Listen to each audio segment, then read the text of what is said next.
Andy, I'm giving away something, right? Right. Yeah, it's right there.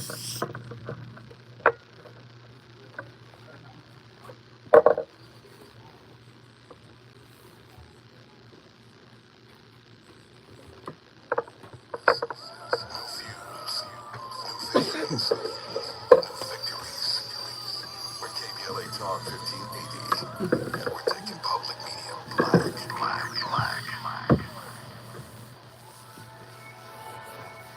Hey, so I'm calling your show, 'cause I need to know. Show me which way to go before I throw my man out the door. Okay, hold on a second, Keisha. Just let me ask Ronald exactly what's going on, because it takes two to tango, and I need to hear his side of the story. So she's driving me insane, got stress heavy on my brain. She keeps playing silly games, and I'm about to make it bang. We seem to fuss and fight every day and night. This is something fine, so I can see the light, see the light.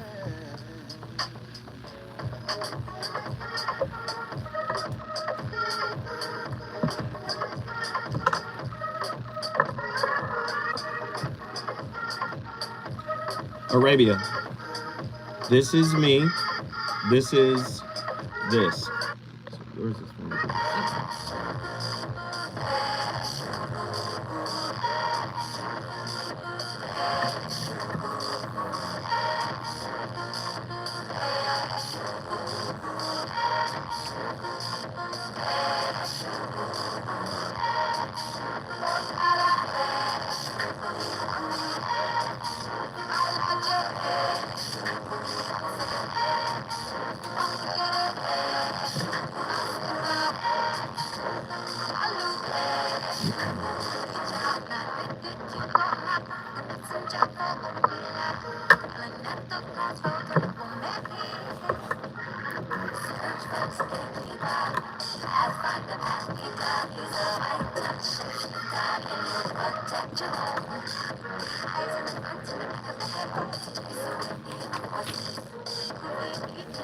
Let me come in right after Eshu so I can give this away, then go back to the clip.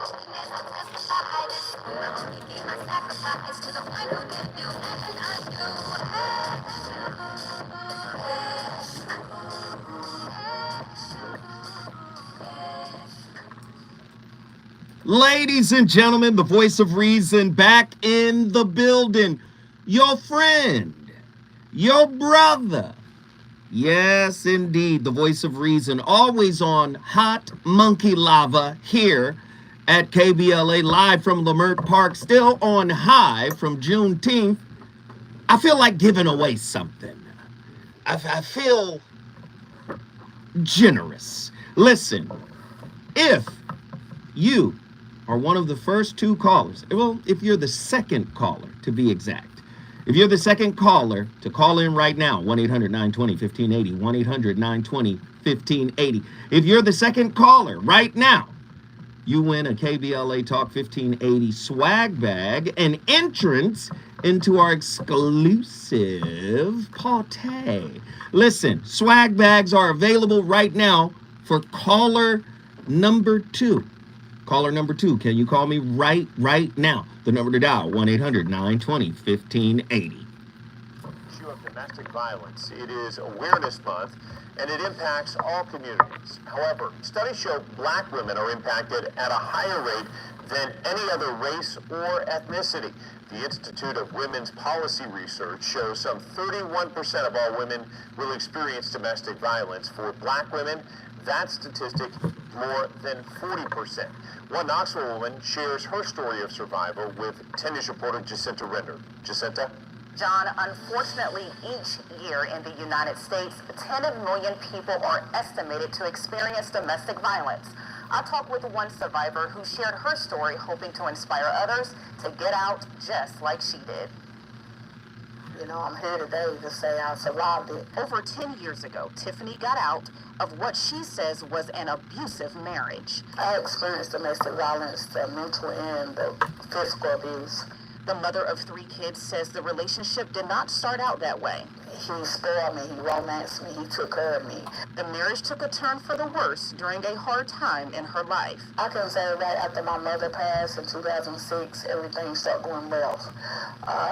He started changing.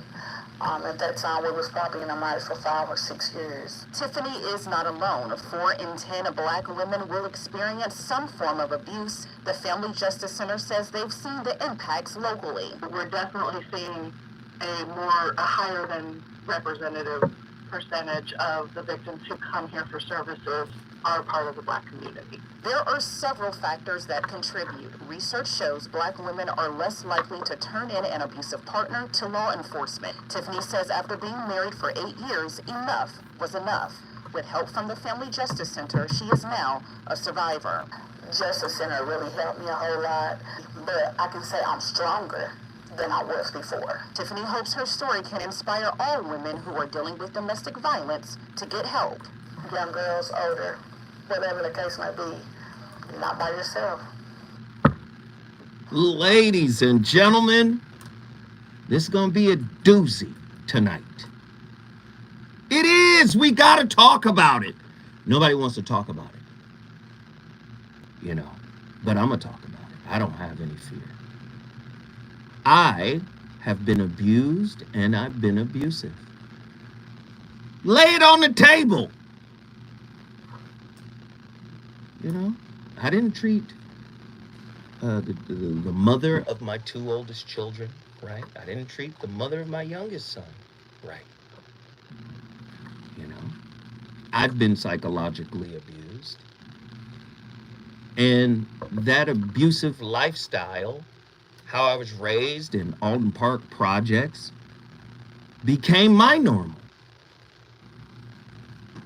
Until I started to realize that my spirit is larger than my circumstance.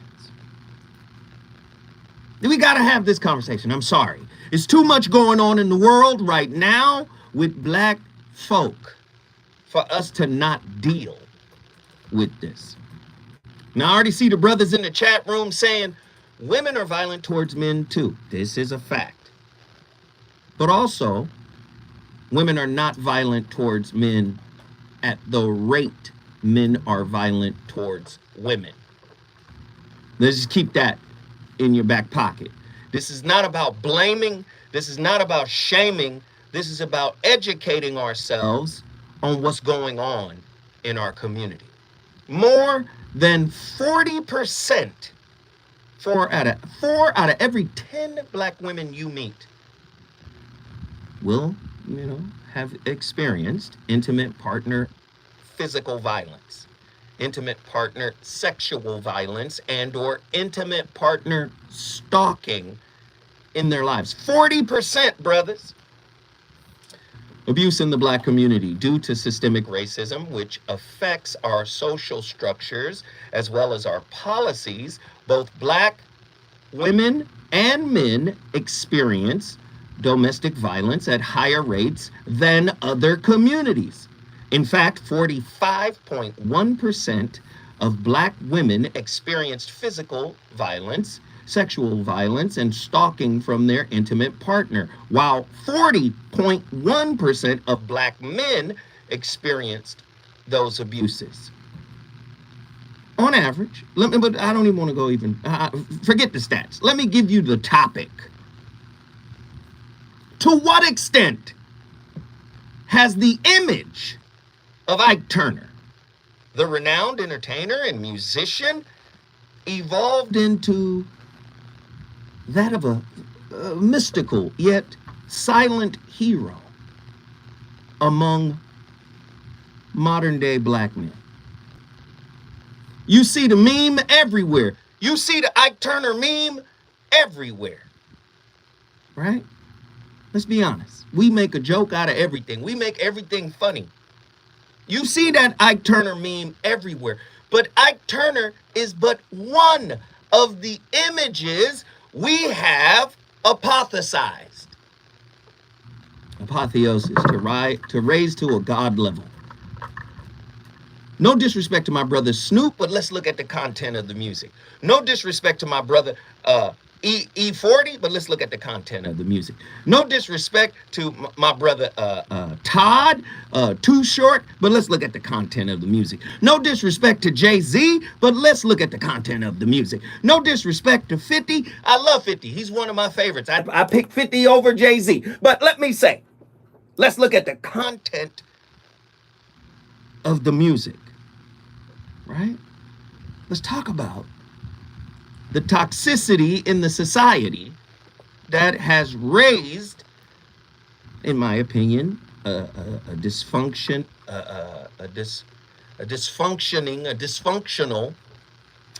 environment, and we expect to have happily ever after in our relationships. And I think it's very difficult to do that unless, right? Unless we address what I've been talking about for a year and some change now, that shadow work. Yes, there's a social shadow, but there's also a cultural shadow, a familial shadow, and then a personal shadow. Woo! How has Ike Turner's legacy impacted the perception of him as a hero among modern day black men? Eat the Cake anime, we all laugh about it, right?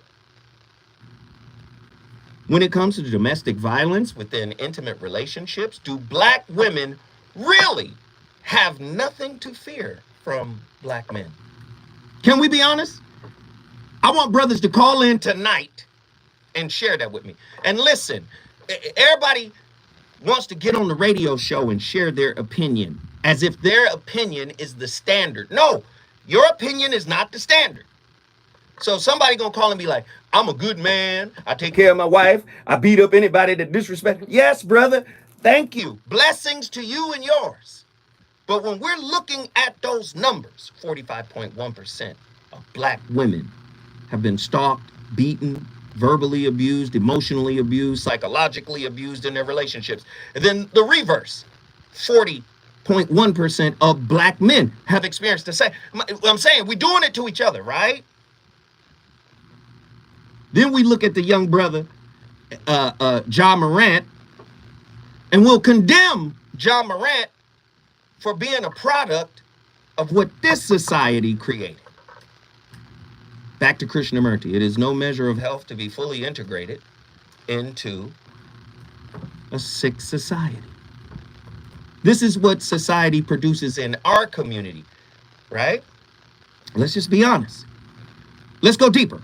How does systematic racism, oppression, and discrimination impact black relationships, and what are the resulting effects on individuals and communities? How do we relate to each other after we have ingested systematic racism, systematic oppression, systematic redlining, systematic discrimination, right? When you ingest that, how are you supposed to have date night? And I'm not making any excuses for anybody, because self-healing and self-help starts with self, right? Black people want to heal their relationships, they got to heal themselves first. And I know it's starting to get cliche because people didn't know what to say 15 years ago. Now, all of a sudden, relationship is a mirror. Now, all of a sudden, you get what you are. You wasn't saying that 10 years ago. You just wasn't. Okay? But let's really put the work in tonight. And I want to hear from some responsible brothers who may be able to lay out a blueprint for how we become, listen to what I'm about to say now. Instead of just talking heads, we become cultural mentors. Sometimes you're a cultural mentor when you walk out on the block and you give a word to a young kid that you can tell is going in the wrong direction. Can a couple recover from common couple violence, or IPV, intimate partner violence? should they even attempt to recover? True or false? A woman should never be physically abusive towards a man. Agree or disagree? A man should never be physically abusive towards a woman.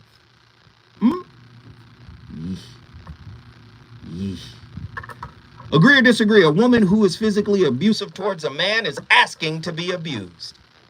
1-800-920-1580. Somebody get to your phone lines. I need to talk to folk because I know people are going through this right now, and I know people are afraid to talk about it. What are the necessary steps and circumstances involved in achieving overall healing and recovery from a domestic violence incident, right, within an intimate relationship? How can we address the issue of violence and discrimination against Black women, particularly in the context of misogyny?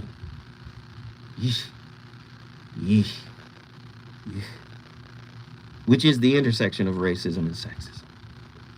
Y'all want to have a real conversation, or do y'all want entertainment? Listen, yeah, we have fun on the Voice of Reason, but you are entertainment addicts. Have you noticed how much time you spend on your phone looking at nothing? Have you noticed how much time you waste thinking about nothing? Well, tonight we need to think about something. When I come forward, the Voice of Reason is opening the phone lines because I want us to have a town hall meeting about images like Ike Turner, the content we pour into the community that is actually affecting our ability to relate.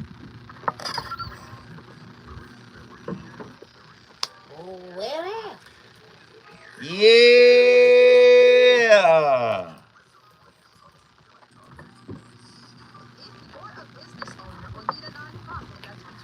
Yeah. Y'all ready? Get ready. Hey, y'all bullshitting on the likes. This shit ain't entertaining enough to get the motherfucking likes up. Man, that shit is goofy. I'm not here to entertain you tonight. If you want to be entertained, you can bounce. I'd rather talk to 3 motherfuckers who want some insight. I'd rather talk to 3 people. The rest of you motherfuckers get out. Y'all know how I get when it's some serious shit to talk about and motherfuckers don't want to participate. Get the fuck out.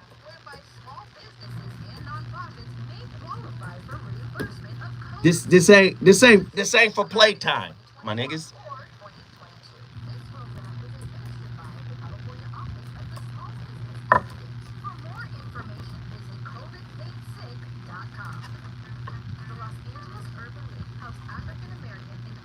One 1-800-920-1580. Let's go. And Zinga, thank you for hitting the super chat. We appreciate it. Man, the super chat has been dragging along this week, but that's all right. Thank you. Suge Mac 510. Thank you. Suge Mac 510. Thank you. Thank you.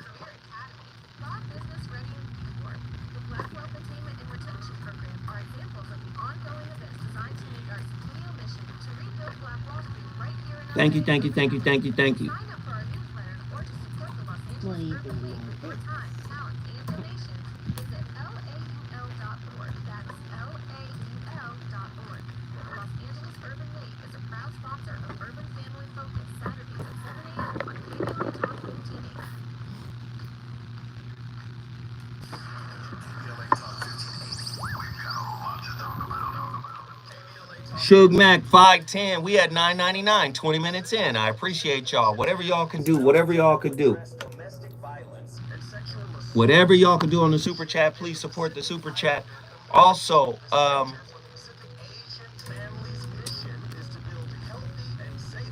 don't forget, man, the Shrouded Lighthouse is on sale, 20% off. Order your copies now. I have been shipping them. I shipped them out on, today is Wednesday, right? I shipped them out yesterday. So go to my website, MrZowat.com. Order your Shrouded Lighthouse. You're going to get 20% off. Let's get about 20 copies sold today. I think we can do it. May we all be on a journey of wellness. Katina, I appreciate you, Katina. Thank you. I really do. True Monger, that's the realest shit. $2. Thank you. Thank you. Thank you. Thank you. Thank you, True Monger. Thank you, Katina. Thank you, Nzinga. Thank you, everybody.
In intimate relationships. And one of the points we made is that conflict in intimate relationships is inevitable. If you are interdependent with somebody, you are going to have conflict with them. Inevitable. It has to happen. It's a function of interdependence. Today we're going to talk about violence between intimate partners. Something called intimate partner violence, or IPV. IPV is not inevitable. IPV does not follow naturally from interdependence. There's nothing about interdependence that demands that we see or witness violence between people who love each other. Nothing inevitable about that at all. It's not inevitable, but what it is distressingly prevalent. So let's start with some facts.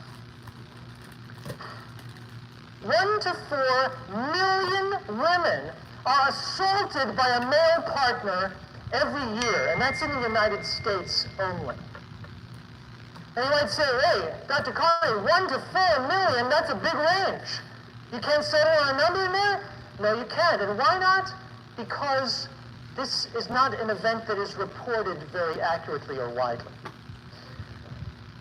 So these are estimates based on the best available data, and the best available data is often not very good, because even when an assault is reported and the cops come and say, okay, we heard that you were in trouble here, sometimes then couples will say, oh, sorry, nothing, that's just a mistake, please go away. So our estimates are rough. Still, that's a lot of people to be physically assaulted by their partners. Boyfriends, husbands, roommates. Now, here's another statistic. In general, women are less likely than men to be victims of a crime. Okay, they're less likely than men to be shot in a gangland killing, to be in a bar fight, to be a victim of a lot of different crimes. But when the crime is relationship violence, women are 5 to 8 times more likely than men to be victims. That's not going to be a surprise to you. But it's just such a huge difference. Again, violence by an intimate partner accounts for 21% of all violence against women. Only 2% of violence against men. So this problem of intimate partner violence is not a problem that impacts men and women to the same degree. What we're talking about is something that is hurting and killing women a lot more than it's hurting and killing men.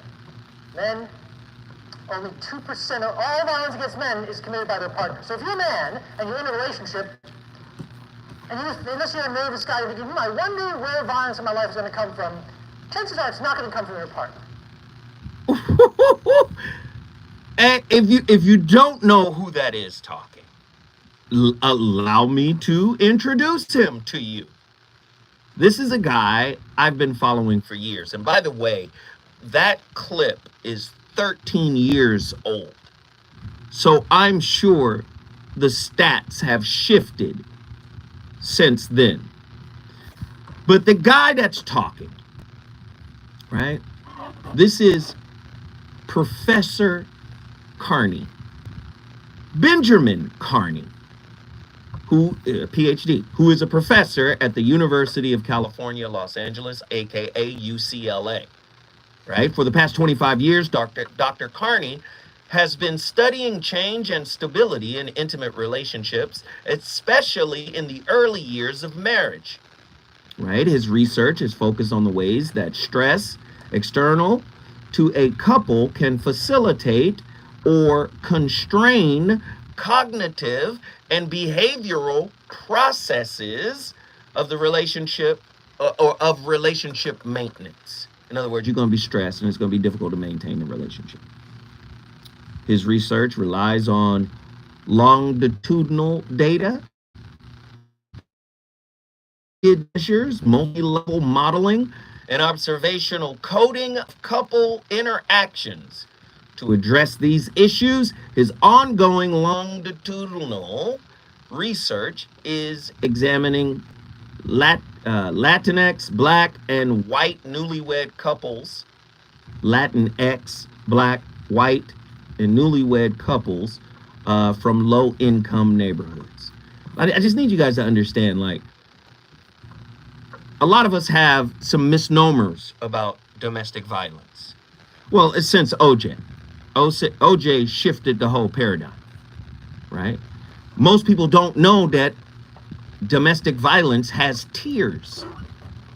And some tiers you can still recover your relationship from. Right? But then there's a tier where it is like the event horizon of a black hole. Once you cross it, boom, it's over. Yo, we're about to get deep. And the reason why is because when I look at brothers in our community, when I look at sisters in our community, we're at the bottom of every statistic, right? Every measurable statistic, we're at the bottom. So what does that say about dysfunction in our relationships? Woo, Lord, when I come forward, I'm going to the phone lines. I got more questions. I got more facts. We on fire tonight. Get ready.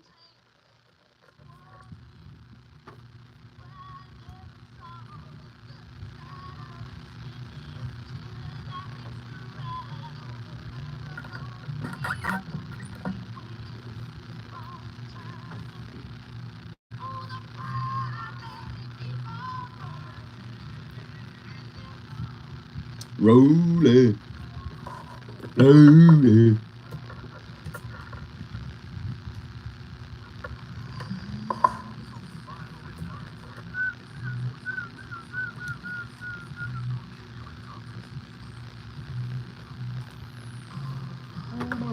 All right, the topics. Remember, you're supposed to email me. We're supposed to talk about the one dude that kissed the girl. And then some girl just got shot, pregnant. Oh. Yeah.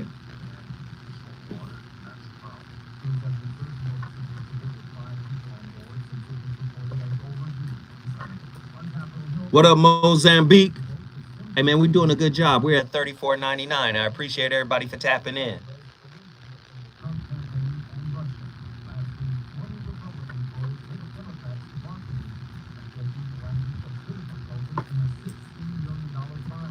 What up, y'all?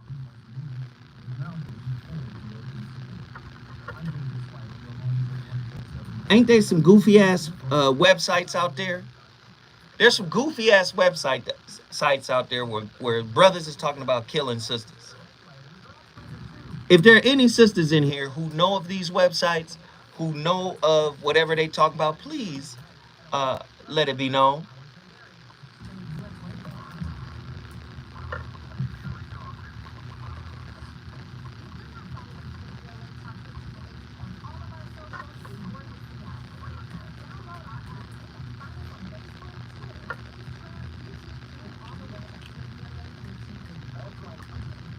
Can you go answer the phone?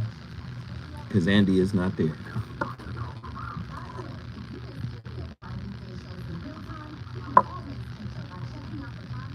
Exactly. Yo, who calling in? Y'all gonna call me? What we doing? Y'all gonna call me? What are we doing? 1-800-920-1580. Y'all can talk to Arabia. Call in right now, brothers. Brothers. Call in. Y'all can talk to Arabia.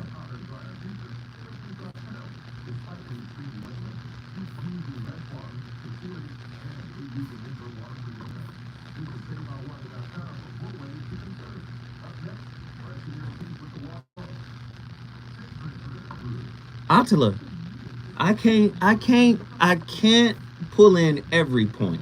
That's why I want you to call in, Attila. That's why I want you to call in.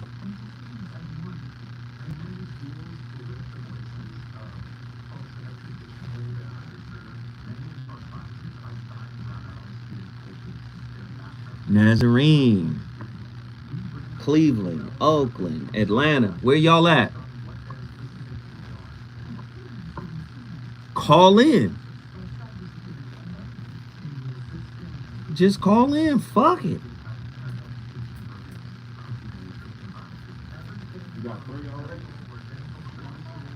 I think that's Attila calling.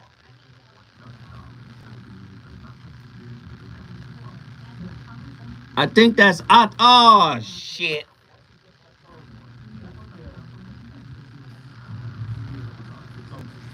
Yogi.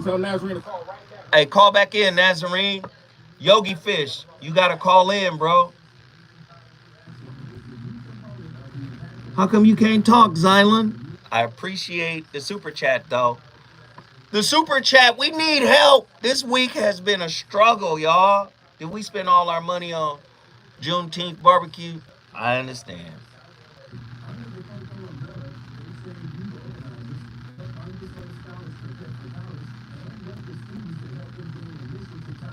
Riri, call in. So they always was that way towards women. What's the number, Zo? The number to dial is 1-800-920-1580. Nah, you know, it bothers me, man, because a lot of times our brothers got a lot of shit to say about what's wrong with sisters. But now I'm presenting you with a framework for looking at this conversation.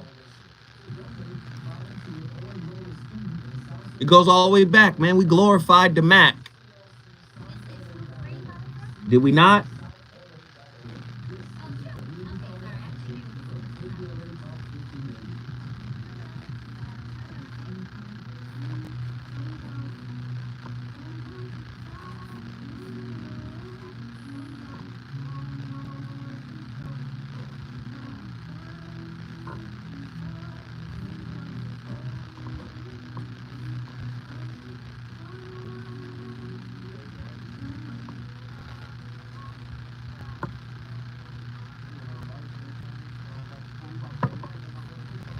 Here we go.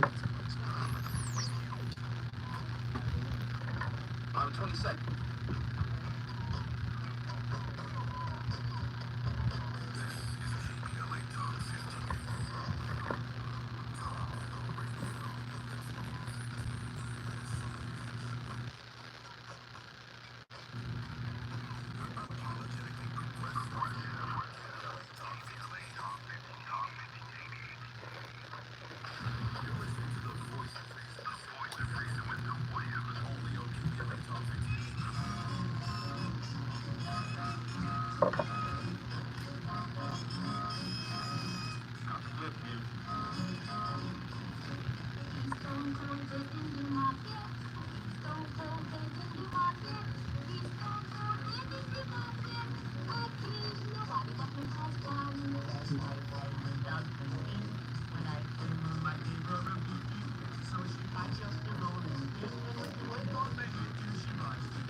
you're a woman, you can't say that with the same certainty.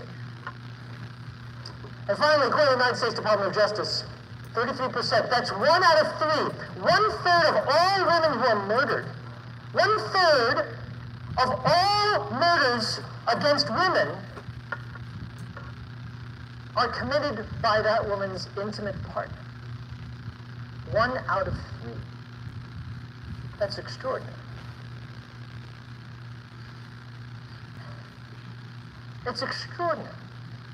And if we started Wednesday's lecture by talking about how puzzling and mysterious it is that people who love each other sometimes have knockdown, drag-out arguments, if it's puzzling to us that people who love each other should sometimes call each other bad names or raise their voices in anger, how much more puzzling, how much more disturbing, how much more unfathomable is it that sometimes people who claim to love each other should physically strike each other, should physically harm each other, should occasionally kill each other? Well, that's the mystery. And it's a disturbing mystery. And to begin to unravel it, and I don't think in the 70 minutes that we have that I can do justice to fully unraveling it, but to make a stab at it, to give you some framework for understanding this most puzzling and distressing phenomenon, we must first clear up a few myths. Because there's a lot of misinformation about this phenomenon of intimate partner violence. And if I do nothing else today, the goal of this lecture is to clarify so that you can go out and say, well, at least I know what the facts are. So let's clear up a few myths. And one of the myths, obviously, we've just cleared up, which is the idea that intimate partner violence, IPV stands for intimate partner violence, is rare. Now, until the last couple decades, that was the assumption. And that was the assumption behind the fact that intimate partner violence wasn't discussed a lot. It wasn't discussed as a major issue because people thought, well, it doesn't happen very much. It doesn't require a lot of social policy or government intervention or money because it's got to be rare. Only a psychopath, only a drooling, slobbering psychopath would hit his intimate partner. It only is going to happen in these crazy, extreme relationships, and if that's so, then it's totally irrelevant. I'm not going to give it all to you. We're going to play Benjamin Carney throughout the remainder of the show. Professor Benjamin Carney throughout the remainder of the show, because it's important that we get a better understanding. So many of us are on autopilot in our relationships. Listen, it was the birth of my daughter that began my healing process. I didn't always respect women. I was too mad at my mama for stuff she didn't have control over. Right? I was too wounded by how I was raised. So who did I blame? I blame my mama. And I carry that blame into my intimate relationships. See, what you're not going to get is somebody fronting like they perfect. That's what you're not going to get. Do you understand? It's a lot of folk out here that sound like they got it together. But when you get behind the scenes of their real life, you're going to see that they're just words. Listen, man, I got a daughter and I love her to pieces. I only got one daughter. I love her to pieces. I will slap Satan upside his dome piece. Listen, for her. And it was her. She instilled into me something magical about women. Right? I need y'all to understand. I need y'all to listen. Here are some warning signs to look out for, ladies. If a man might be dangerous. If a man might be problematic. Huh? Everybody talk about, oh, they picked the wrong people. No, People's wounds pick each other. People's unhealed trauma pick each other. Y'all really think you're spiritually savvy enough to pick the right partner? You're not. I'm here to tell you, you're not. 99.999% of most of you are not savvy enough spiritually to pick the quote unquote right person. Your wounds are picking. That's who's picking 99.99999% of the time. You are egoic, you are arrogant, and it is those wounds that are in control, not you. So sisters, if you notice a man that has controlling behavior, a man who tries to control your actions, thoughts, or feelings, that may be a warning sign that he dangerous. A man that's jealous, right? A man who displays excessive jealousy or possessiveness may be a warning sign of an intimate terrorist. I told you there's 3 levels, yo. There's common couple violence, intimate partner violence, which are usually interchangeable, and then there's intimate terrorism, right? Aggression. A man who displays aggressive behavior, such as yelling, hitting, or throwing things, may be a warning sign of intimate terrorism. Blaming. Lack of personal accountability. Lack of personal responsibility. A man who blames his woman for his problems or mistakes may be a warning sign of intimate terrorism. See, I know the brothers feel like I'm jumping on y'all. Trust me, I'm a bi-directional thinker. Trust me now. But this topic is for us. Because who told that brother, what was his name, YK Osiris or whatever his name is? Who told the boy to go kiss the girl in the mouth just because she make raunchy music?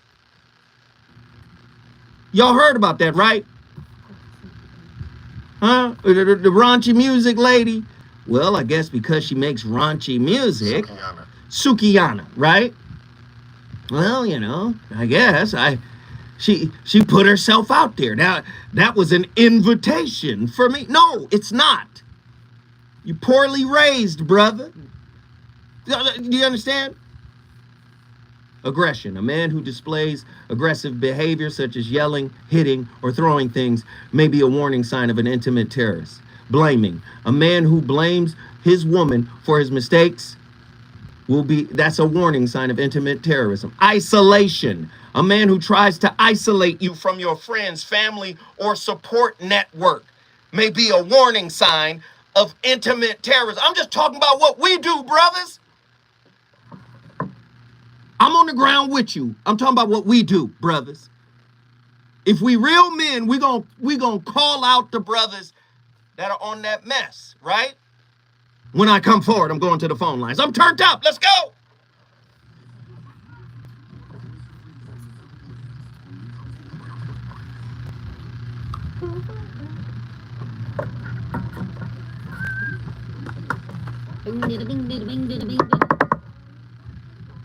But again, I feel you. I feel you, true monger. But a lot of times, just hear me out on this, man. Like on a God level. You say Suki sound like a goof, right? She could sound like a goof all day long. She could talk the most reckless, foolish shit all day long. But when a man is standing on his internal square, he is not moved by the fuck shit, right? Right? And that's a challenge for all of us to stand on our square. All I'm saying is if we growing and evolving as men, we should call out, hey nigga, you crossing the line, goofy motherfucker. Oh, you saw her on the internet, you saw her doing such and so you feel like that warrants you to act like that? Nah, not in my presence, bruh. Stand down. Oh, this nigga simping. Nigga, you's a bitch. Protecting a woman cannot be synonymous with simping. Look at the society you're in, brothers. They've made protecting women synonymous with simping.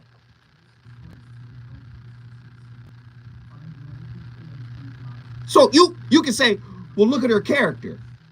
Well, look how she carries herself. No. That don't matter. Can I pose something? Yeah. You in a radio about to throw down. Yeah. Right? And Yeah. I'm like, what the fuck, so what you doing? You know what I'm saying? And he like, nigga, what the fuck? Boom! I'm gone. Right. But I came to protect the woman. You did what the fuck you were supposed to do as a man. Okay. Something in your DNA said, get the fuck up and find out what's going on. And let's change it from DNA. Oh, better yet, my bad. Let me take that back. Instead of you busting at me, you whoop my ass. Right. Right? And now she, low-key, has a lack of respect of me. Right. Because I got my ass whooped. Right. But yeah, I came to defend her. Well, let me come back. This is where you recognize, nigga, it wasn't my DNA that caused me to come protect her. It was my DNA. The man in me said, go protect her. Regardless. Now, how the fuck the man in you gonna be shamed for doing what men do? I mean, I'm with you. Only bitch ass motherfuckers will shame you for being a man. No, not other dudes, but like, let's say this was my potential love interest. I was trying to, and I defended her, and then I got my Then she ain't the one. Right. Okay. Right. Bye-bye, motherfucker. Get up out of here. You better leave it. Well, get on, Andy. Do that, lady.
Our experience. So we don't have to talk about it. But that changed in the late part of the 20th century, around the 1980s. And this study by Strauss and his colleagues in 1980 was one of the first studies that started to break this open. Strauss simply did a national survey, a random representative sample of 2,100 adults, but 2,100 regularly sampled adults. So they didn't sample from prisons, didn't sample from mental wards. He sampled regular adults. And he gave them an instrument called the Conflict Tactics Survey, abbreviated to the CTS. And this survey starts like this. It says, in relationships, people occasionally have arguments, and sometimes those arguments get heated. Here's a list of behaviors that sometimes couples exchange when they're having an argument. And I'd like to ask you to indicate which of these behaviors you personally have engaged in the last 6 months or so. And the behaviors are structured in a kind of interesting way. The first behavior is talked it out calmly. And the next one is, I forgot the next one. It's like, talked about it with heated voices. And each behavior is ranked, so it gets a little more extreme as you go down the list. After the first three, which are kind of all calm, nice things to do, you start getting to a set of behaviors that are classified as psychological aggression. Things like, I walked out, I sulked, I cried, I got angry at my partner. Those kind of psychological things. So then after 9 items of this conflict tactics survey, the first 3 of which are all kind of nice communications, the next 6 or 7 of which are psychological, hostile conflict things that we were talking about last time, then it gets to The first, physical behavior, like throwing something at my partner. And the next one, I have a list of them in a moment, and it gets more and more extreme. The next one is like, I slap my partner, I hit my partner with a fist, I attack my partner, I attack my partner with a knife or a weapon, I beat up my partner. So by the time you get to the bottom, it's not like you get different answers than if you had just said from the very beginning, when's the last time you beat up your partner? You sort of built up to it. And Strauss wanted to know, well, how many people will admit, when you ask them about their own behavior, how many people will admit, yeah, I've hit my partner. I've hit my intimate partner. And the answer shocked a lot of people.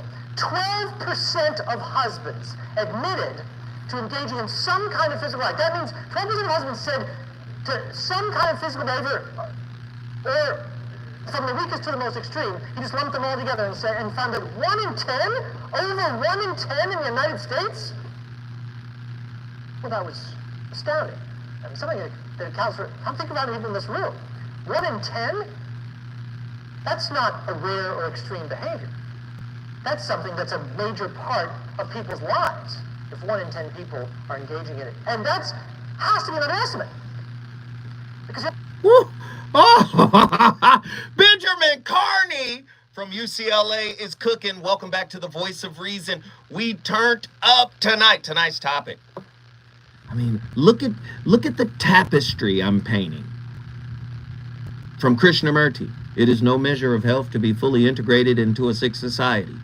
To racism, discrimination, the systemic issues that we face that produce the fertile environment for dysfunctional interactions, which leads me to tonight's topic. Are many black men becoming Ike Turner towards black women? But it ain't just Ike Turner. Man, listen, man, it's a lot of brothers we look up to. Come on now. It ain't just Ike Turner now. Come on, come on, y'all. It ain't just Ike. Ike is not an anomaly. Nobody wanted to talk about it, but let's talk. Jim Brown had issues with it, and I respect Jim Brown and the work he's done for the community. My big brother, Bobby, took me and my son to see Jim Brown. But Jim Brown had a pass. Hell, we all got a pass. I got a pass. Now what? Now what? I'm here to tell y'all, man. Everybody is walking on eggshells in their own spirit. We want people to act right. We want people to show up right. We want people to do right. But you've heard me say it, we haven't done right by ourselves. So how do we create a hedge of protection for women in our community when we haven't created a hedge of protection for our own space to heal? Andy walked in here and said something that was quite profound. Andy said, yo, what if you and Arabia was arguing and it got to the point, Arabia, ladies and gentlemen, is my intern. What if you and Arabia got into it? And I came in and Arabia is a love interest of mine and she's just working for you. And y'all was getting too heated and it was getting disrespectful. And the inner man in him said, hey, let me get in there and stop this mess. And if I got to handle mines, I'm going to handle mines with Zoe. Straight up. What if that happened? And he said, and what if I took an L? I knuckled up and took an L. And then Arabia loses respect for me.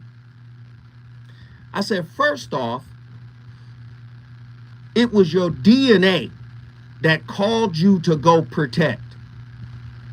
See, many men will put more emphasis on providing than they do protecting women. I'm talking about women. See, this is why men work so hard to get money. Because to them, money is an extension of power and control over women.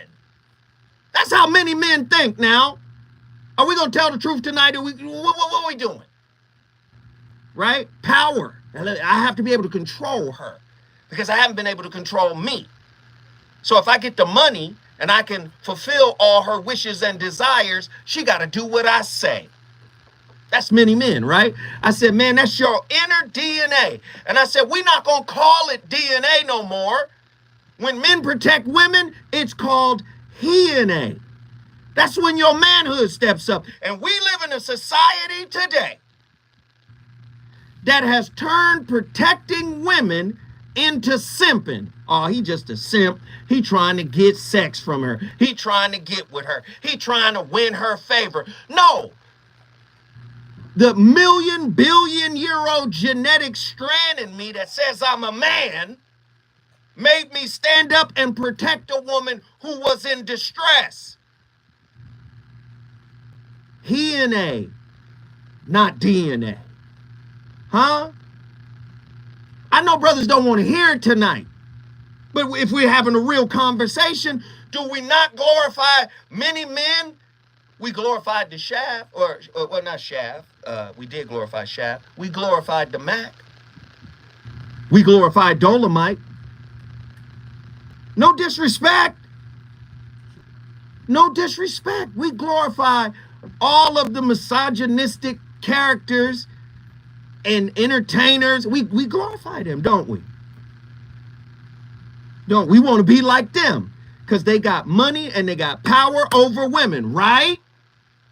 That's why many men love Prince, because they believe Prince had control over the women. Yes or no? 1-800-920-15. Zoe's on fire tonight. I wanted to bring this topic, man. I wanted to bring this topic to the forefront. Brothers, when I come forward, I promise y'all, I'm going to get on the phone lines. We got Oakland, we got Cleveland, we got Atlanta, we got Dallas, Texas. The number to dial is 1-800-920-1580. 1-800-920-1580. Brothers, I'm asking you to stand up tonight, because there's this rash. The young 22-year-old sister who was pregnant, brothers just ran out into the street and shot her and killed her. They said the last time I checked, I'm not sure, Arabia will pull it up for me. The last time I checked, they said they saved the baby, but the baby was in critical condition. Who goes after a woman with an assault rifle? She's 22 and pregnant. Huh? Y'all remember the Carolina Panthers, Ray Caruth? Y'all remember? How do you hate a woman so much, brother? Because she turned you down? Oh, Lord, when I come forward, phone calls, let's go.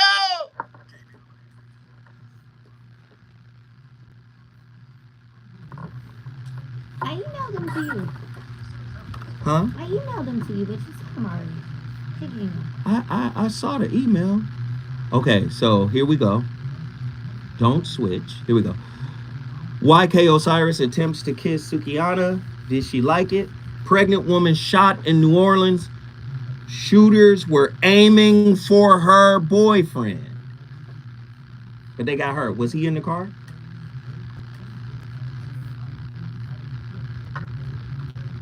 Wait, I need the whole story. Weakness is one hell of a drug. Nazarene X. Niggas trifling. When was this? This was in New Orleans. But yo, we got more.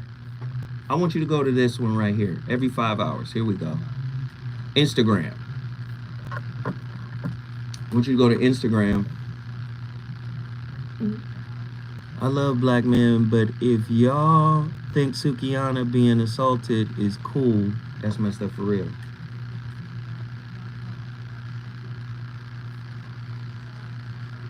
Yo, we at $44.99.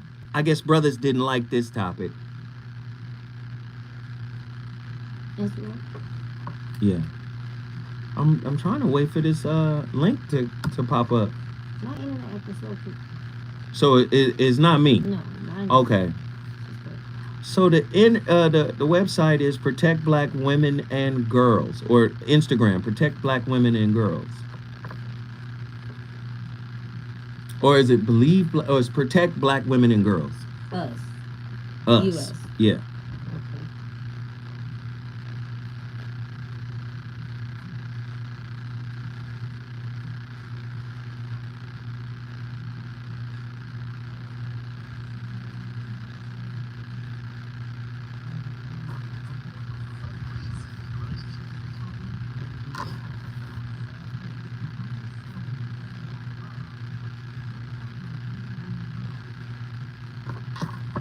Come on, y'all. Everybody hit that super chat. Show your love. Come on now. Y'all bullshitting tonight. We've been bullshitting all week. It's all right. Oh, the week started yesterday.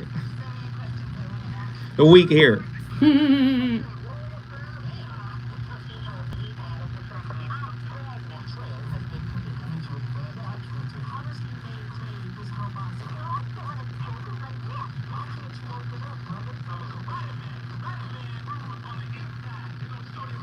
Yeah.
Would tell you on the phone, yeah, I hit my wife. Sure, I slapped her. Hit my wife. Well, most people, even who've done it, aren't going to tell a stranger on the phone, so that's got to be an underestimate. And people said, wow. And that was the beginning of an acknowledgement that IPV, intimate partner violence, is far from rare. It's not an extreme behavior. It's something that a lot of people are dealing with. And as it became more comfortable to talk about, as people accepted it, more people came out and said, oh yeah. And we were able to say, intimate partner violence is a part of a lot of people's lives. It's not rare, clearly. Myth number 2. Well, if it's not rare, the myth says, at least it's something that only the least happy people, only distressed relationships engage in. Okay. A lot of couples are violent with each other, are physically aggressive with each other. But you might argue, well, those are going to be the really unhappy couples. I mean, those are going to be the absolute, distressed, worst of the worst couples. And I'd like to believe that. But it doesn't seem to be true. And the data are pretty shocking. I study newlyweds. That's what I study. I collect samples of newlywed couples. And let me tell you something, newlywed couples, if I haven't told you before, they're happy, happy, happy. They're deeply in love, for the most part. And when I ask these deeply in love couples to fill out the CTS, the Conflict Tactics Survey that Strauss and his colleagues developed, 50% indicate engaging in some kind of physical aggression. 50% of newlyweds. Now, some of my newlyweds are unhappy. Like 2%. But the other 48% are saying, I'm happy, I'm in love, and yeah, we've engaged in physical violence. O'Leary in 1992 shocked a lot of people by showing intimate highlights of violence in premarital couples who then went on to get married. So this is interesting. Because my guess is that nobody's fantasy is to marry someone with whom they have physical fights. Male or female, nobody said, you know what I want to do? I want to marry... Benjamin Carney, ladies and gentlemen, UCLA professor, scientist of relationships, is absolutely cooking. Breaking down the myths of domestic violence. Only toxic people fight. Wrong. That's been debunked. And mind you, this 13 years ago. I got the textbook from the class, man. Come on, y'all. We gonna do this work. The voice of reason has returned. Hour number 2, KBLA Talk 1580. I gotta get some callers in here. I know I've been promising. I've got to get the callers in the building. Ladies and gentlemen, without further ado, here comes my other co-host who's been on the line the longest, Sean, Oakland, California. Get in here. Brother, this is a powerful show and a very important show. And systemic racism, I know everyone listening to this station knows systemic racism is real. And the reason why is the vast majority listening to this station have experienced it. And that's once again, number one, economics. Okay? And there's no excuse for violence ever. But, white folks don't see the correlation. There's a lot of poor white folks that have the same damn economic situation based on something different. It's just the capitalism system that they ensue on this. It's a violent interaction. And it's something that is, I want to say something that we've all been descendants of, chimpanzees. People hate that. It's true. But the point is that we are violent to solve our problems. But that's no excuse, because we are evolved. Doesn't matter if you're religious or not. Okay? Religion also teaches you that you need to treat everybody right, except people cherry pick from religion. What I'm trying to tell you here is systemic racism on black folks puts so much stress on a human being that it's more likely that you'll do something stupid in the regards of, lashing out. But it's no excuse. Same thing with poor white folks. But I don't think people put the two together, because poor white folks do the same damn thing and never get the Ike Turner commercials. And I listened to everything he said. White folks, who do you get? Who was the big violent white guy who hurt his family by violence? Nobody. Keep thinking about it. This is systemic racism.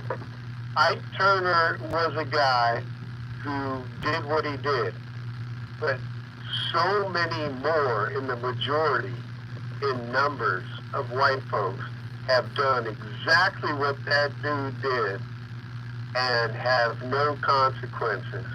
So we have to think about this correctly, because it's not right ever to put your hands on a woman if you're a man. But there are extenuating circumstances that you have to think about in the history. There's never an excuse, brother. Never an excuse to put your hands on a woman. But it happens. And there are those circumstances that belie the history of it. And so unless we are paying attention to it, we don't have to condemn everybody, because it's not black folks only. It's actually a majority of white folks that are doing this. Man. But they don't have to feel it. I'm serious. It's No. Those are the numbers. I appreciate the insight. Thank you, brother, for calling. Sean from Oakland, California.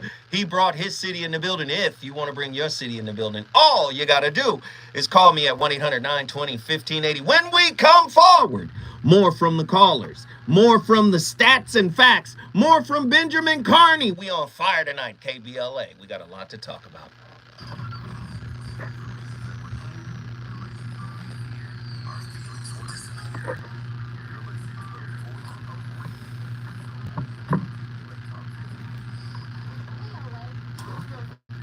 me acknowledge Arabia.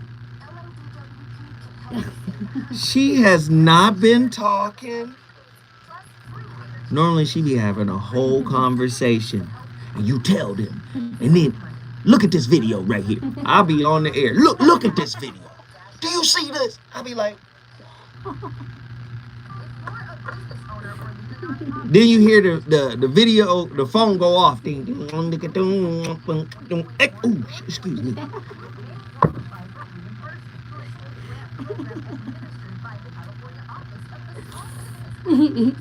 Hey, I gotta admit, she is on her shit today.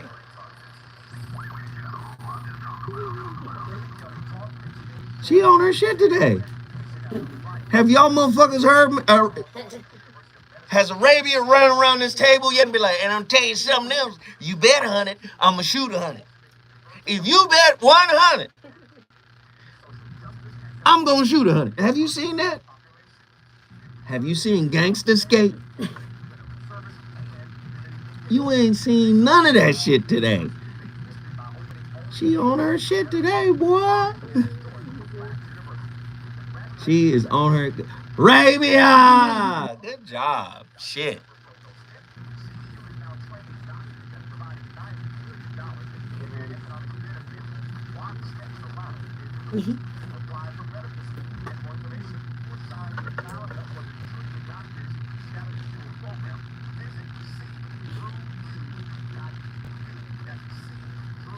Smoking a pack of Ikes.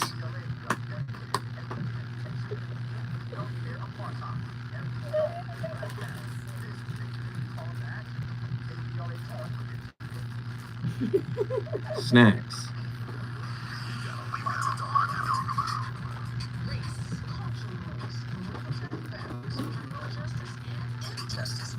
That beat slap. Yes, sir. Live in 30.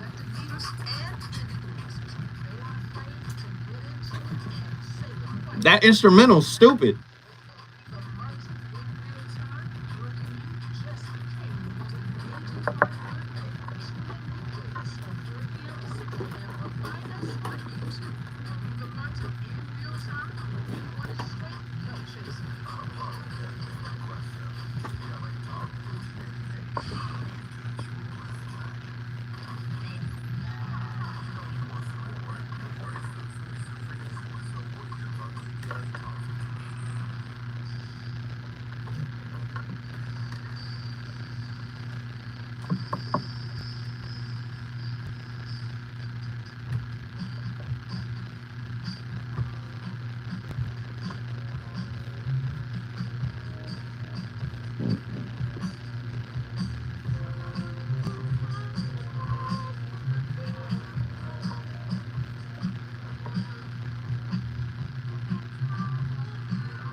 Who hates me?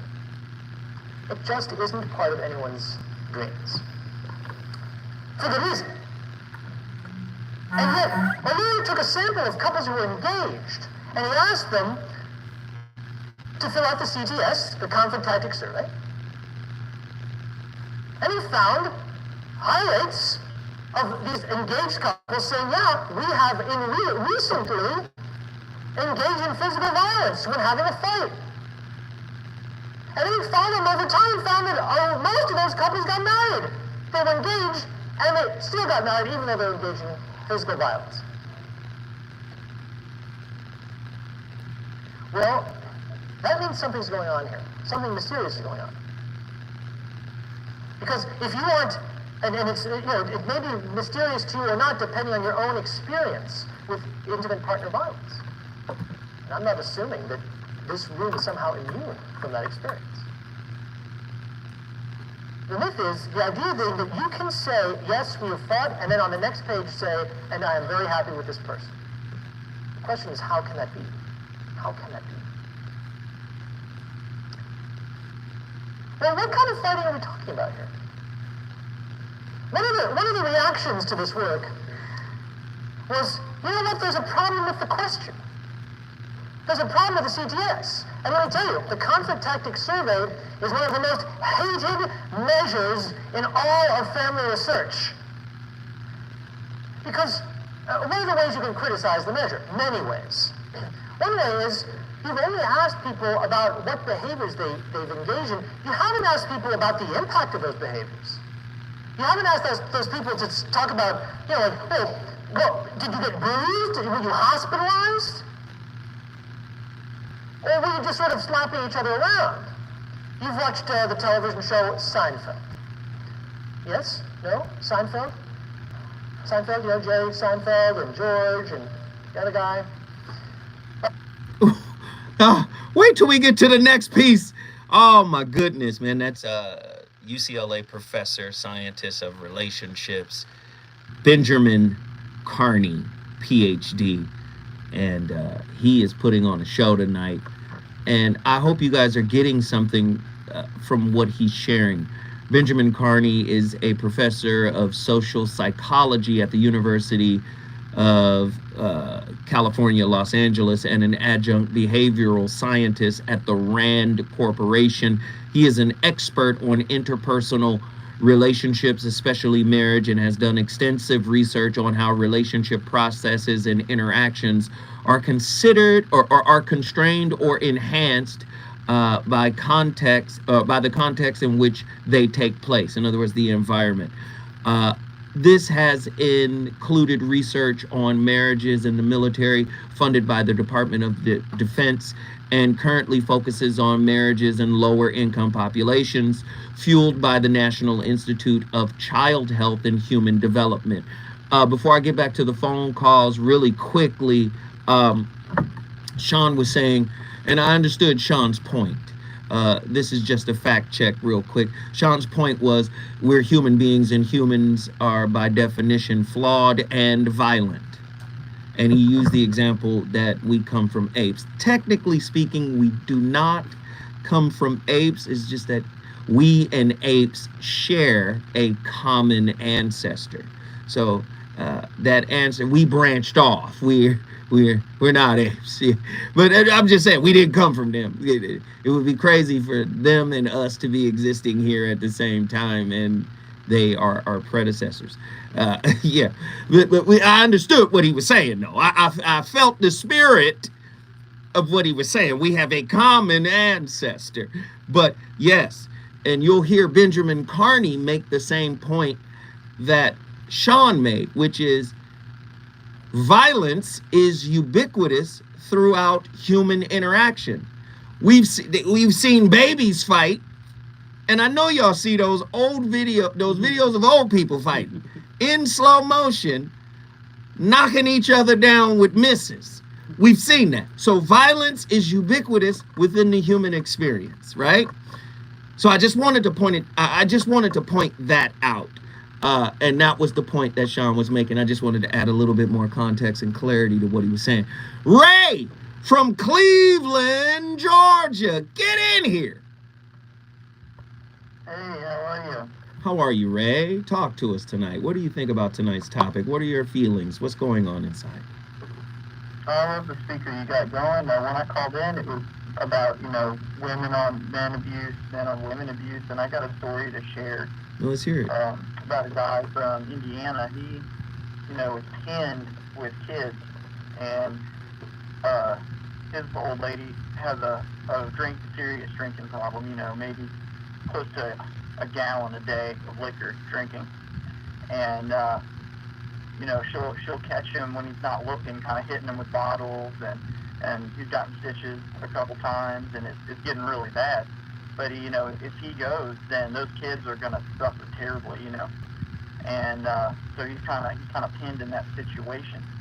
And I thought it was pretty relevant to say. And something else I wanted to bring up was when I was exposed to a bit of domestic violence, I noticed that some of the histories of this woman that was abused, that when she was telling me her story from, you know, 4 years old, 5 years old, 6 years old, the kind of abuse that happened, of violence, sexual, and other kinds, I was comparing him to some other place in, you know, where else do you see high statistics where you have those kinds of offenses on a person? And it's a war zone, you know. Mm-hmm. It's kind of like you're having to try to raise a family as a civilian and under pressure. The only other place you see those is in war. Mm-hmm. And, you know, you have to, yeah. It is war. And, It's PTSD, all of that is war. I totally agree with you, caller. And Ray, man, is this your first time calling in from Cleveland, Georgia? Yes, sir, it is. Hey, brother, I appreciate you for calling in, and call in anytime, all right? Yeah, I heard about y'all through Cornell West, and it's so cool to hear that he's running for president. That's such a warm thing for this presidential election. I was so depressed about it until I heard that he was running, so. There you go. There you go. Call in anytime. You got a seat at the table. You brought Cleveland, Georgia into the building. Look, if you want to bring your city in the building, all you got to do is call me at 1-800-920-1580. Nazarene X and Truemonger, they are on now. Let's get Nazarene. Let's go. Nazarene, listen, I know we heavy tonight, but we can't be talking like we sitting at Starbucks and it's just us. It's just you. But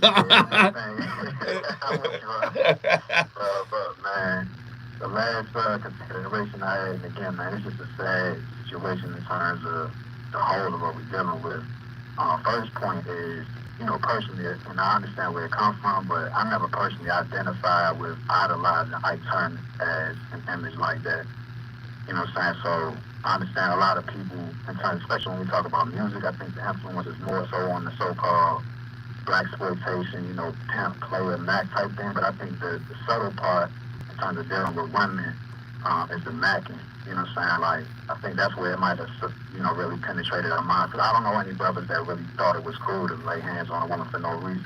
Mm-hmm. Outside of these stories that we hear with, you know what I'm saying, back in the day, how, and this is like partially back in the day, but how it was quote unquote, yeah, those stories where, you know, grandma and grandpa been together and she shot him way back in the day, but they still together, you know, this and the third, making it almost a so-called normalized idea. That isn't necessarily healthy, but, you know, we do have those type of things to kind of live with. But only thing that was kind of going on is just basically just stand in that gap and say that to the brothers, one of your best friends is learning how to practice stillness and separation to an extent. Because what you don't want to do is engage in a situation where you're losing your cool, or you're acting out of character, or you're allowing someone to violate a level of peace that you'd like to maintain. Mm-hmm. So by all means, protect and fortify that. Don't be afraid to also bridge those gaps. But you see our sisters, potentially on the back end of a bad situation or whatnot. But I think it's always about presence and just choosing to be the type of force that you want to promote. So again, if you're not about that extra smoking nonsense, man, stand for it. You know, try to seek out peaceful resolve at all times. Sometimes you got to separate yourself, and that could be your best ally. There it is. Not be another statistic out here. So one love now. I pray that the family keeps growing. Thank you, brother. Nazarene X, Atlanta, Georgia. Listen, if you want to bring your city in the building, you know the deal. All you got to do is call me, 1-800-920-1580. Let's get my brother Truemonger, Dallas, Texas. Come on. Yes, sir. Talk to me, man. What are your thoughts regarding tonight's topic? Man, Ike Turner analogy, I get it.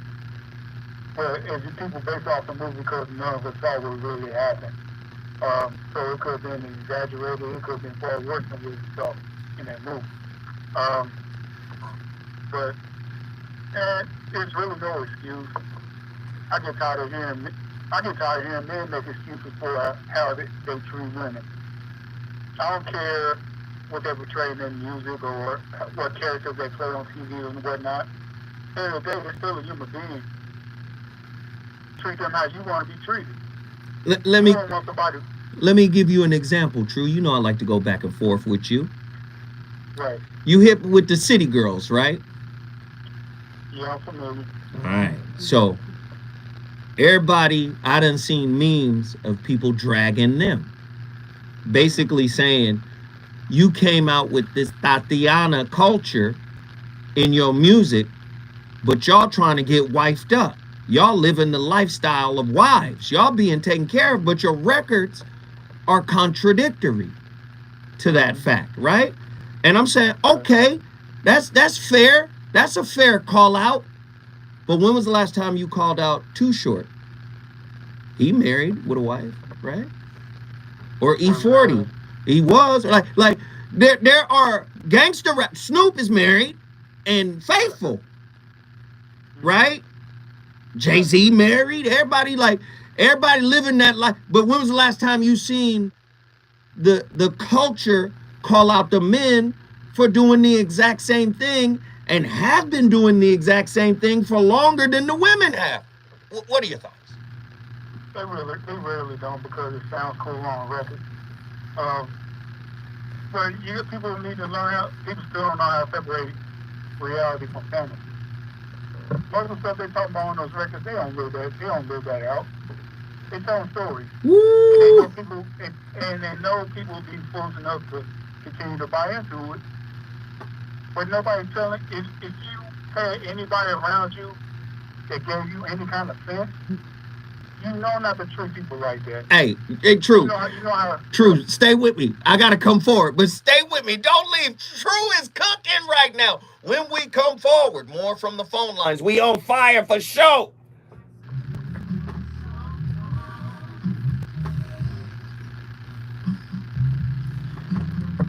Hey, True, you killing.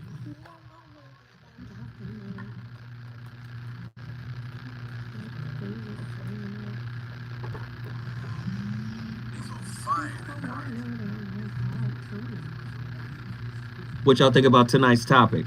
I want your honest opinions. I want you guys to call in. I want you to share your thoughts. I want you to let me. Hey, True, you are cooking, bro.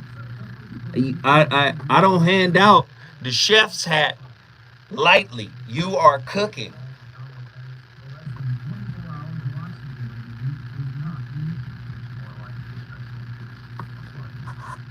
Talk to me, y'all. What do y'all think about tonight's topic? Everybody put up an emoji. Let me know how you truly feel about tonight's topic. Put up an emoji.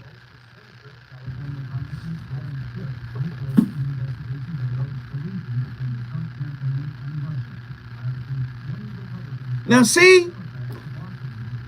Pretty Brown Mimi, third eye. Focus on this discussion. Don't focus on each other. And I understand chatting on a show. Yogi, the phone line is open. Talk to me, man. Talk to me. You know I love it when you call in, Yogi. Give me some perspective. Give me some insight. Call in, wise one. 1-800-920-1580.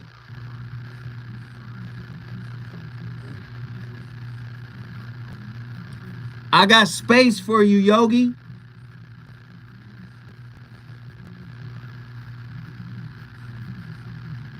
I respect you too much to be honest. Wow. Damn.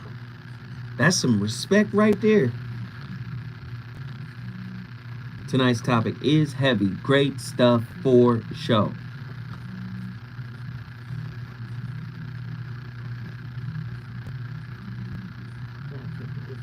What happened? Oh, she is not talking in here tonight.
Thank you, brother.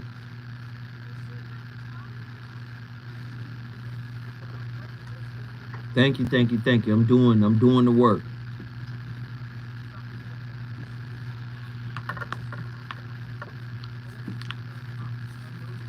Let's go. We ready? We almost ready? All right. I'm asking everybody to throw up emojis. Nobody's throwing. I remember when the show was new.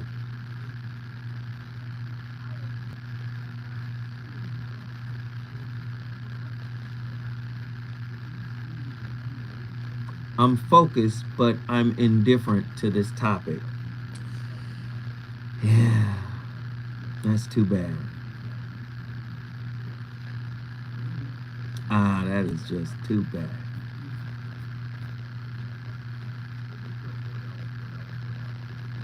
Now, when I do tomorrow's topic, violent women, you'll have a lot to say, I'm sure.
Seinfeld, which character is most likely to engage in physical violence against the other characters?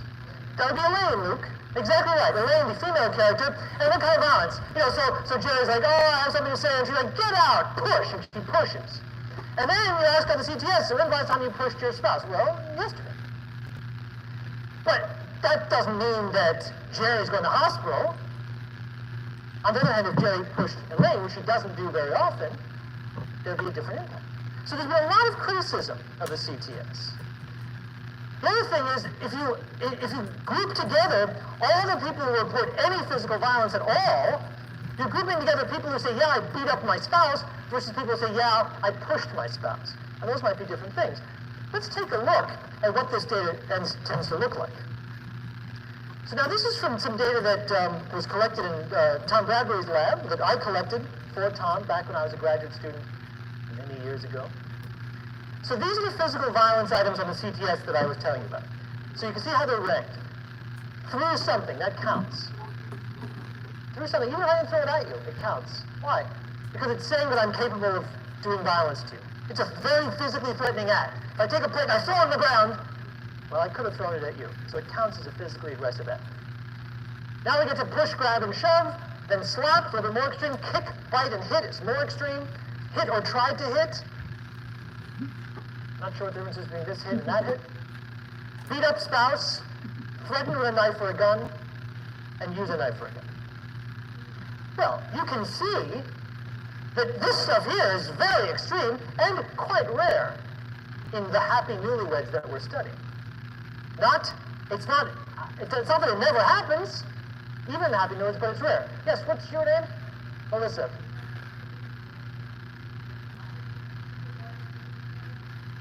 No, this is self-report of what you personally did. Yep, I know what you're noticing there, Melissa. I notice what you're noticing too. We'll get there in the very next slide. Okay, but we'll get to that point that you're all thinking about. The point is this.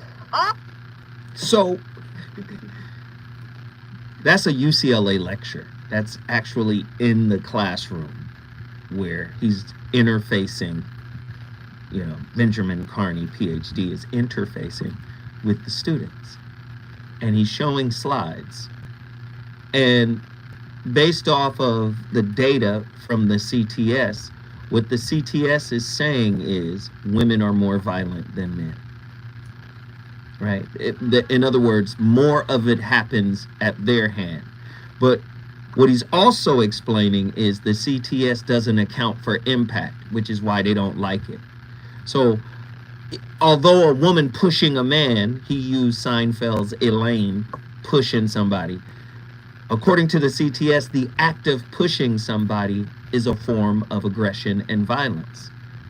But clearly, a woman pushing a man doesn't have the same impact as a man pushing a woman. So that's the point he's trying to illustrate.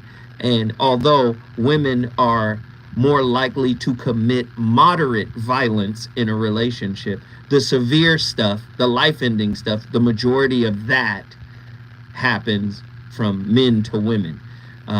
Earlier in the show, you heard him say only 2% of all relationships in the world can say, oh, a woman killed the guy from domestic violence. You heard him say that.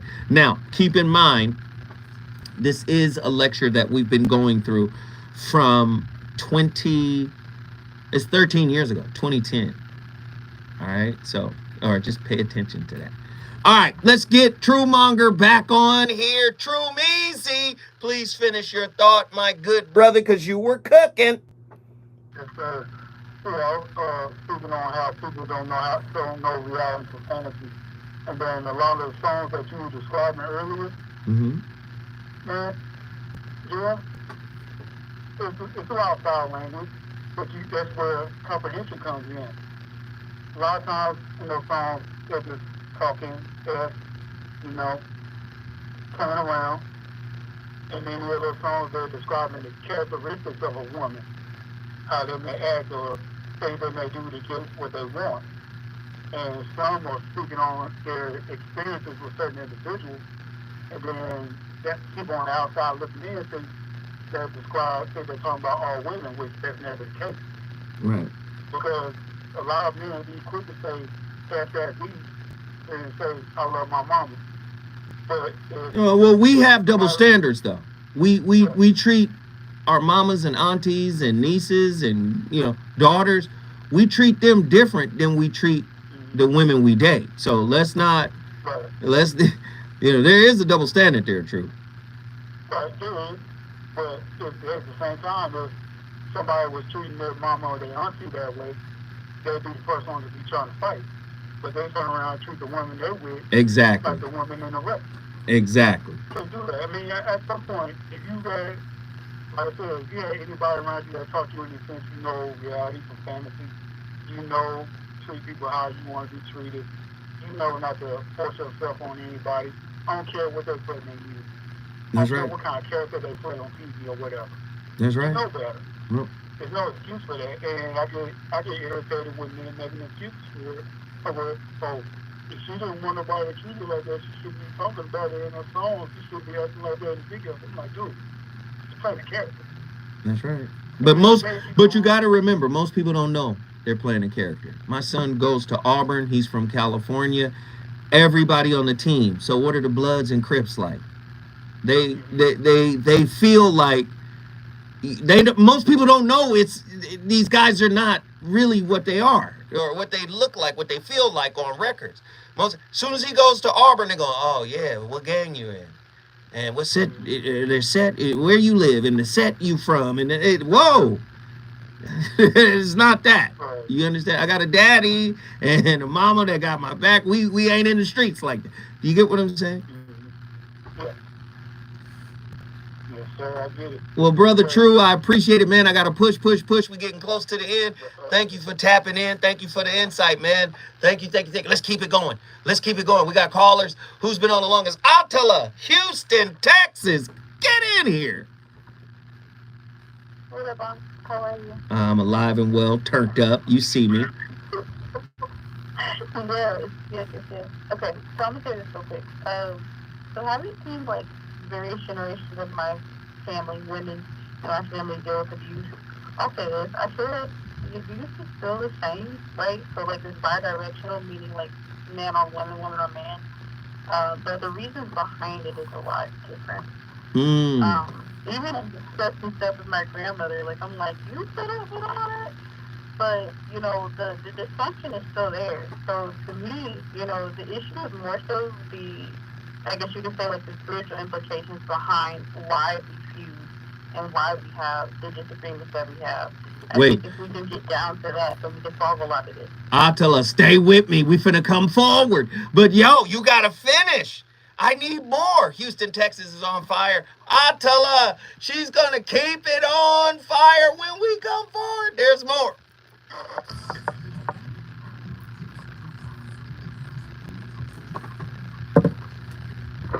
That's good stuff, though.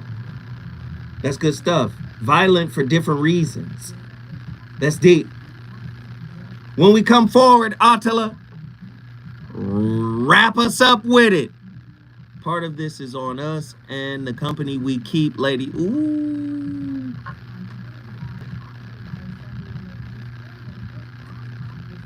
You heard this Rihanna song?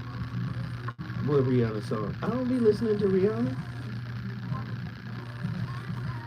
I shot the man.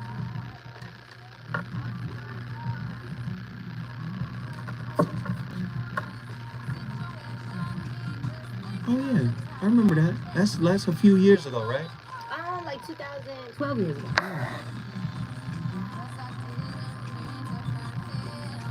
Why did she shoot him?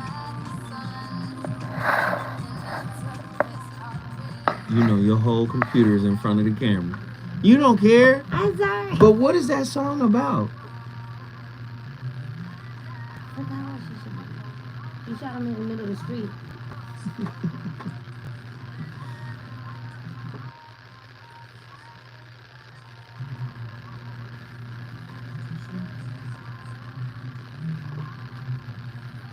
And sit on station in front of a big crowd.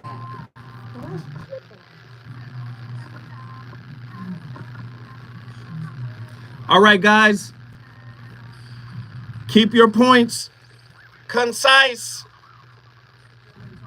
Keep them concise, nice and tight. I want to get everybody on. Oh, that was after Chris Brown. Right. Probably so, huh? I feel it. I would miss you. Yo, computer. Get the computer.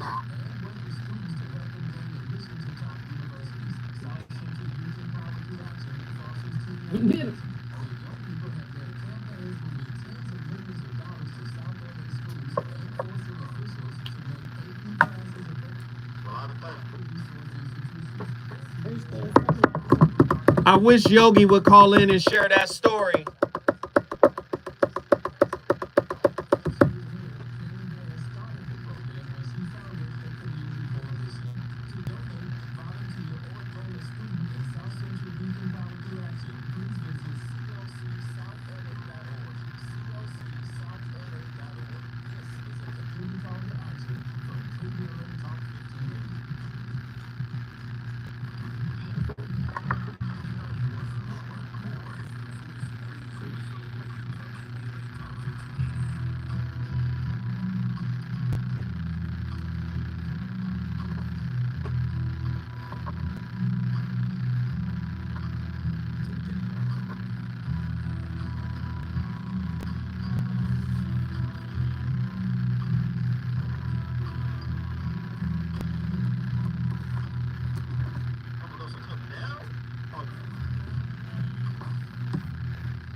Obviously, the moderate aggression, and Strauss actually classified these aggressive acts as moderate. He called these things, through something, push, grab, or shove, or slapping, he called moderate aggression.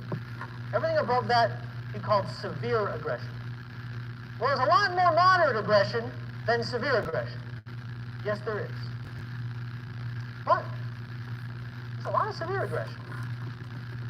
And something you'll notice that maybe, well, what did you notice, Melissa? What's surprising you about this slide? It seems from this slide that the wives are more violent than their husbands. And indeed, that's the next myth. The myth is, well, only men are violent. Now, if you look at the CTS, which is A, the most hated measure in family violence literature, and B, the most used measure in family violence literature. So remember Strauss? Remember his study that showed that 12.1% of husbands report being violent in the last 6 months? 11.6% of wives in that study reported being violent as well. For a while, this was something you could not talk about. Sheesh. We on fire tonight. I don't know what y'all doing. I know what we doing here at KVLA Talk 1580, the voice of reason. Lava topics, and we getting deeper and deeper. I love these discussions and conversations. We must have them, especially if we have daughters, if we have sons, we want to prepare them for intimate relationships. Man, we got to have these types of discussions. Attila from Houston was making her final thought. Let's get it in here. Come on, Attila. Sure. Okay, so my final point, right, so whatever you allow is what will happen. So that, and that's on male and female side, right? Considering that our youth in our community is bi-directional, right? So there should never be an allowance for abuse of any kind. And we're like literally just talking about physical, but we have yet to touch the surface of mental and verbal abuse as well. Yeah. Those are just as important and just as damaging to a person's psyche, and especially if you have children. So, I mean, that's really just it. Like, there's no reason why we should ever tolerate abuse from one another at any point in my opinion. Thank you, love. I appreciate it. Attila from Houston, Texas. We on fire tonight. The calls are rolling in. Jay from Nashville, Tennessee. Get in here. Hey, family. Good evening. What's happening, bruh? I just need you to keep it brief. Hit us with something. Yes. Well, you know, one of the reasons I listen to your show is because I think you are really talking about redefining relationships. Yes. And part of this is, how do we deal with conflict? How do we deal with our traumas? You know, I have a friend, I can't think of one woman who hasn't jumped on him. It's just like, one day I asked him, like, yo, man, like, is that what you like? And it was just like, I don't think a relationship unless we're having some type of conflict. So I think part of this conversation is we need to redefine what relationships look like and do better about how we deal with each other and how we deal with conflict with each other. And that's my 2 cents. Hey, man, I appreciate the call. Thank you, Jay, Nashville, Tennessee. Reggie from Austin, Texas. Is that Reggie? Get in here. What's up, though?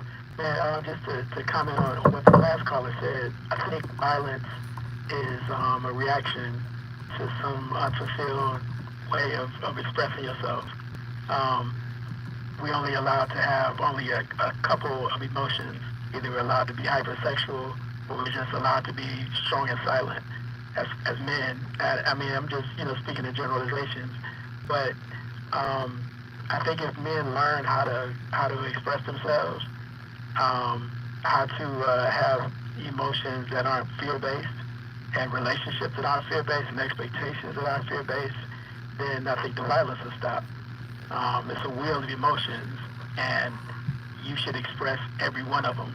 And I mean, in the meantime, while we're getting ourselves together, I can't stand a bully. And so if I see someone that's abusing someone else, definitely I'm going to stop it. I'm going to step in and do what I got to do. But I think we have to develop mental care, spiritual care, and deal with it that way. Yep. You know what I mean? It's like you just don't wake up and just start jumping on somebody. That's right. It's some pent-up frustration that boils over, and you don't know how to deal with it. And so you got to learn how to deal. That's it, man. Appreciate it. Reggie from Austin, Texas. We've been all over the country tonight, and I appreciate everybody for calling in and sharing their insight. Listen, you hear us talk about shadow and masks and all of that stuff all the time, man. And trust me, man, psychological aggression is part of it. You know you've picked the wrong man if you see verbal abuse in him abusing others. You can see as a combative, disrespectful, violent type of communication, verbal abuse. Listen, if he's not doing it to you, he will once he gets fed up with you. You're going to see some gaslighting. You're going to see some threats. You're going to see some intimidation. You're going to see some isolation. You're going to see some financial abuse. You're going to see some stalking. You're going to see some blaming. You're going to see withholding affection. You're going to see using children. This is how you know you got the wrong one. This is how you know you've got a toxic one. Do you understand? This is how you know. And then going even deeper, right? Controlling, jealousy, quick involvement. Sometimes sisters, sisters want to be with somebody so badly, they move too quickly, right? And the sisters might ignore the history of violence. They might ignore the substance abuse. They might ignore the lack of empathy. You got to pay attention to all of these things, and then ask good questions. Find out the low self-esteem. Does he have childhood trauma? Mental health issues, substance abuse, learned behavior. All you got to do is observe, right? All you got to do is observe. Lack of emotional regulation, sense of entitlement. These are things that will pop up that'll let you know this is not a good situation. And then on the point about hip hop and its influence, hip hop has, it's the 50th anniversary. Hip hop has brought a lot of good things to our community. It's brought self-expression, social commentary, fashion, entrepreneurship. Overall, hip-hop has a profound positive impact on Black culture, providing a platform for self-expression, social commentary, and entrepreneurship, of course. But then there's a dark side of hip-hop, and that impact is negative. Misogyny, violence, materialism, drug use. And so people tend to ignore that part of it. Hip-hop's impact has been bittersweet, and it has affected the way we relate. If our women are garden tools, if our women are disposable, if our men are disposable, because the city girls have a style of hip hop. If our wallet is more important than our character, these are the narratives and messages that are flowing through hip hop today. I need you guys to understand systemic racism, oppression, and discrimination have a profound impact on Black relationships, both at the individual and community level. These issues can manifest in various ways, including economic inequality, lack of access to education and healthcare, and over-policing and criminalization of Black community. Now, here are some ways in which systemic racism, oppression, and discrimination can impact us in our relationships. Trust issue, economic inequality, mental health issues, family separation. Overall, systemic racism, oppression, and discrimination have a significant impact on Black relationships, leading to a lack of trust, economic inequality, and all the other things we said before. Listen, we got a long way to go, but I'm calling the brothers out. Brothers, let's get together and rally around these youngsters and try to share with them. Try to share with them from our failures so they can use that as a step up. I appreciate everybody for tapping in. Up next, we got a brand new show, RSVP with Jill. It's going to be fire. Hey, I enjoyed it. I'll see y'all tomorrow with another slapper. Deuces.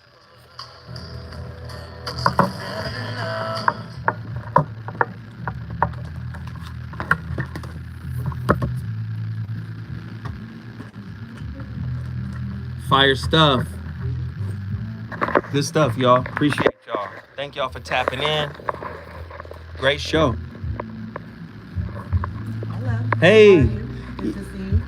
You were great. Thank you. I listened yesterday. Appreciate that. You were great. I tapped in. I appreciate that. Yes, good stuff.